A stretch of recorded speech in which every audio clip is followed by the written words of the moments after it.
हाँ दादी, मैं ठीक हूँ, आप फिक्र मत करिए। हाँ, मैं आऊंगी आपसे मिलने। हाँ। हेलो हेलो दादी। हे, हेलो। चिल्ला क्यों रही हो? वो अंकल, मैं अपनी दादी से बात कर रही थी। हाँ तो ठीक है, लेकिन इतनी जोर से चिल्ला के पूरी बिल्डिंग को सिर पे उठाने की क्या जरूरत है? वो एक्चुअली अंकल, मेरी दादी को ना ठीक से सुनाई नहीं देता, तो उनसे जोर जोर से बात करनी पड़ती है। मुझे इससे कोई मतलब नहीं। तुम एक किराएदार हो, वो किराएदारों के कुछ नियम है, उनको तुमको फॉलो करना पड़ेगा। तुम इतनी तेज आवाज में बात नहीं कर सकती। तेज आवाज में बात करने वाले मुझे बिल्कुल पसंद नहीं, समझी? ठीक है अंकल, आई एम सॉरी, आगे से ऐसा नहीं होगा। बेहतर होगा, समझ जाओ।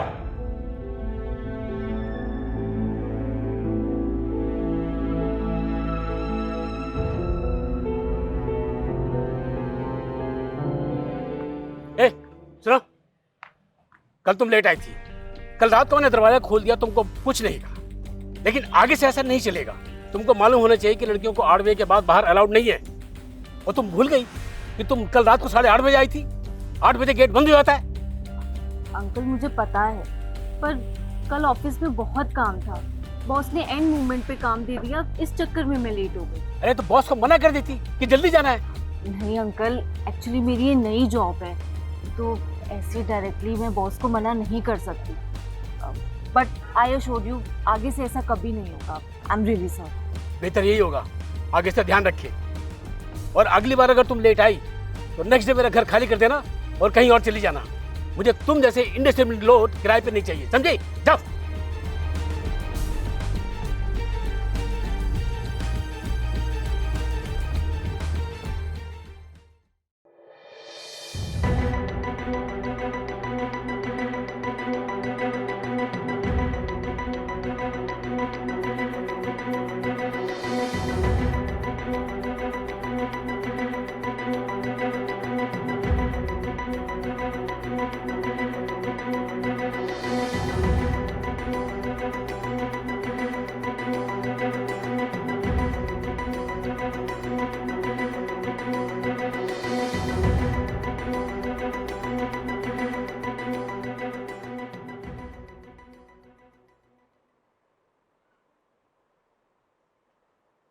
तुम मेरे कमरे में क्या कर रही हो? तुम भूल गई कि तुम एक किराएदार हो। अंकल, अंकल प्लीज आप लेटे रहिए।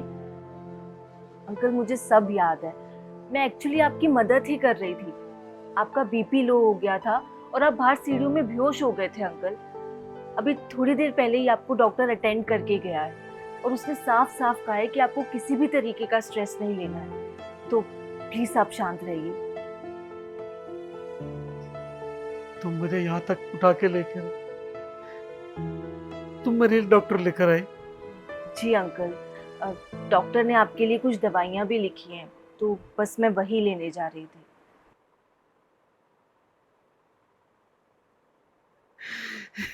अरे क्या हुआ अंकल, आप रो क्यों रहे हैं? बेटा, मैं कल रात से अपने बेटे को फोन कर रहा हूँ कि मेरी तबीयत बहुत खराब है, घर वापस आ जा। पर उसको अपने पापा से ज्यादा अपने प्रमोशन की फिक्र है। उसने आने के लिए साफ मना कर दिया। बोला कि एक बहुत बड़े प्रोजेक्ट पे काम कर रहा हूँ, अगर बीच में छोड़कर आया तो मेरी प्रमोशन रुक जाएगी, इसलिए मैं नहीं आ सकता। और ये कह के उसने फोन काट दिया। मैं मिलाता है लेकिन उसने मेरी बात नहीं सुनी।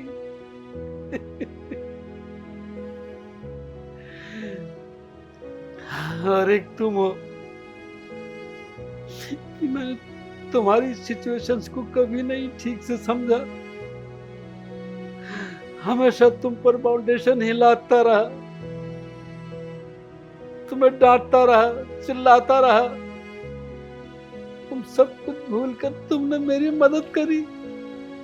अंकल देखिए, आप प्लीज शांत हो जाइए, वरना आपकी तबीयत खराब हो जाएगी।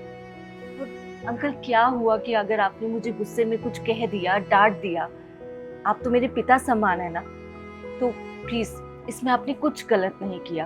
आप प्लीज शांत हो जाइए। बेटा, मैं बहुत गलत हूँ, मुझे माफ कर देना। अंकल प्लीज आप माफी मत मांगिए, मैं सब कुछ भूल गई हूँ। डॉक्टर ने आपके लिए दवाइयाँ लिखी हैं, तो मैं बस अभी वही लेकर आती हूँ। फिर आप खाना खाना, दवाई खाना और आराम से सो जाना। मैं हूँ आपका यहाँ ख्याल रखने के लिए। बेटा हमेशा खुश रहो, भगवान तुमको हमेशा सुखी रखे।